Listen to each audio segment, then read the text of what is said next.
ہر اہم موقع پہ استشارہ یہ ہے اپنے آپ کو عقل کل کا مالک نہ سمجھیں. دیکھیں جی، آپ جتنے بھی ذہین ہیں، عقل مند ہیں، بڑوں سے مشورہ کیا کریں، تجربہ کار لوگوں سے مشورہ لینا یہ خیر ہے. تو فتنوں کے دور میں سب سے پہلی بات یہ ہے تعوذ اور دعائیں، استشارہ، استخارہ. اور دوسری بات یہ ہے کہ فتنوں کے دور میں ایک مومن کو اپنا ایمان مضبوط رکھنا چاہیے کہ میرے اللہ کی بات سچی ہے، اللہ کے رسول اسلام کی بات سچی ہے، اس کے مقابلے میں کوئی سچ نہیں ہے. سب سے بڑا سچ وہ اللہ کے قرآن میں ہے، وہ رسول پاک علیہ السلام کی حدیث میں ہے. یقین اپنا پختہ رکھیں.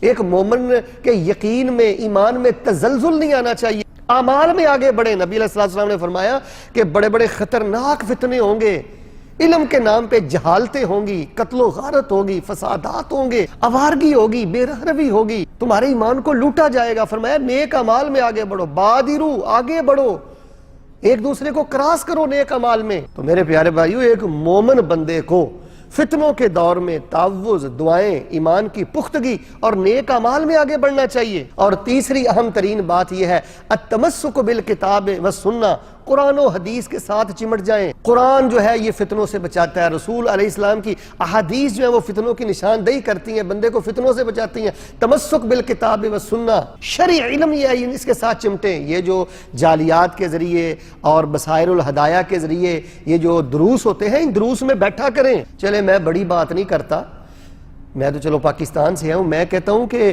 آپ کے اسی حی سے، اسی محلے سے آپ کی مسجد کا امام بھی بیٹھ کر آپ کے سامنے کو دین کی بات کرے، ہمہ تنگوش ہو کے سنا کریں. ہو سکتا ہے کسی ایک عالم کا مختصر درس آپ کو کسی بڑے فتنے سے بچا لے، آپ کے ایمان کو جلا ملے، پختگی ملے. تو کتاب و سنت کے ساتھ چمٹے، خود قرآن کا ترجمہ پڑھیں، احادیث پڑھیں، دین کی مجلس میں بیٹھیں. اور چوتھی بات یہ ہے الرجوع الی العلماء الربانیین، جو رب والے قرآن و حدیث کے عالم ہیں، ان کے ساتھ چمٹ جائیں. فتنوں کے دور میں اپنے آپ کو فتنوں سے بچانا، گمراہی سے بچانا. دیکھیں جی، ہر وہ چیز فتنہ ہے جو آپ کو اللہ سے دور کر دے، رسول اسلام سے دور کر دے، آخرت سے دور کر دے. اولاد بھی فتنہ ہے، مال بھی فتنہ ہے، شہرت بھی فتنہ ہے. ہر وہ چیز جو آپ کو آخرت سے غافل کر دے وہ آپ کے لیے فتنہ. اور ویسے بھی شاید آپ کے علم میں ہوگا، یہ جو فتنے ہوتے ہیں نا، گمراہیاں آتی ہیں اور پھر اس میں کھرے کھوٹے کی پہچان ہو جاتی ہے. فتنے کی تعریف لغوی کیا ہے؟ ادخال الذهب فی النار، سونے کو آگ میں پھینکنا، بھٹی میں پھینکنا.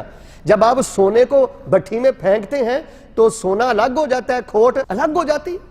اسی طرح جب ایک فتنہ آتا ہے تو منافق الگ ہو جاتے ہیں، مخلص الگ ہو جاتے ہیں، سچے مسلمان اور سچے مومن الگ ہو جاتے ہیں، اور دین کے نام پر دکانداریاں کرنے والے مفاد پرست الگ ہو جاتے ہیں. فتنے میں کھرے کھوٹے کی تمیز بھی ہوتی ہے، حق و باطل کے درمیان فرق بھی ہوتا ہے. تو فتنے کو سب سے پہلے پہچاننے والے یہ علماء ربانیین ہوتے ہیں، جو کتاب و سنت کے عالم ہوتے ہیں، جو قرآن و حدیث کے عالم ہوتے ہیں. یہ میں قرآن و حدیث کے عالم اس لیے کہہ رہا ہوں کہ آپ مجھے معاف کیجئے، یہ بھی فتنہ ہے. آپ چینلز پہ دیکھیں، لوگوں نے بڑے بڑے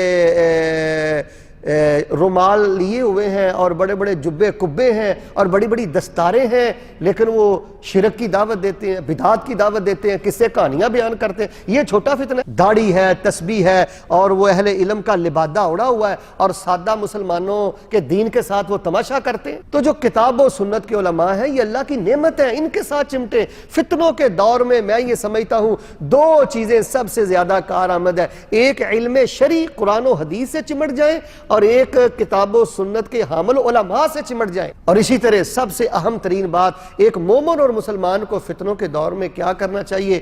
پانچویں اہم ترین بات یہ ہے کہ فتنوں کے دور میں ایک مسلمان کو صبر سے کام لینا چاہیے، جلد بازی نہیں کرنی چاہیے. جلد بازی، تیزی اور ان چیزوں نے بگاڑ پیدا کر دیا ہے. قلت العلم اور قلت الصبر، جہاں علم تھوڑا ہوگا، صبر تھوڑا ہوگا، وہ جگہ فتنوں کی اماج گاہ ہوگی. اپنے اندر ٹھہراؤ پیدا کریں، نرمی پیدا کریں، عجلت سے کام نہ لیں. ایک مومن جو ہوتا ہے وہ جلد باز نہیں ہوتا، فتنے کی تشہیر نہ کریں.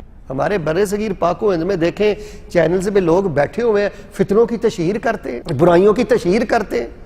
تو فتنوں کی تشہیر کرنا یہ بھی بہت بڑا ایک فتنہ ہے، اور یہ اس وقت سوشل میڈیا کا سب سے بڑا فتنہ ہے۔ اور چھٹی اور آخری بات رسول اسلام کی حدیث سنا کر میں درس کو ختم کر دیتا ہوں۔ میرے پیارے بھائیوں، اپنے ایمان کی فکر کریں، اسلام کی فکر کریں، اولاد کی فکر کریں، امت کی فکر کریں، فتنوں کو پہچانیں، ظاہری رنگ روپ دیکھ کر غلط فہمی میں مبتلا نہ ہوں، خوش فہمی میں مبتلا نہ ہوں۔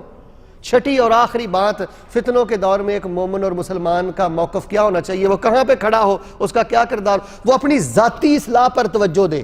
یہ بھی ایک بہت بڑا فتنہ ہے کہ ہم حکمرانوں کو باتیں کرتے ہیں، میری طرف دیکھنا، علماء کو باتیں کرتے ہیں، غیروں کو باتیں کرتے ہیں، اور ذاتی کردار یہ ہے کہ ہمیں قرآن کا ترجمہ نہیں آتا۔ ذاتی اصلاح کی حالت یہ ہے کہ ہمارے مسلمانوں میں سے 90% مسلمانوں کو نماز کا ترجمہ نہیں آتا۔ تو فتنوں کے دور میں ایک مسلمان کو اپنی ذاتی اصلاح پر توجہ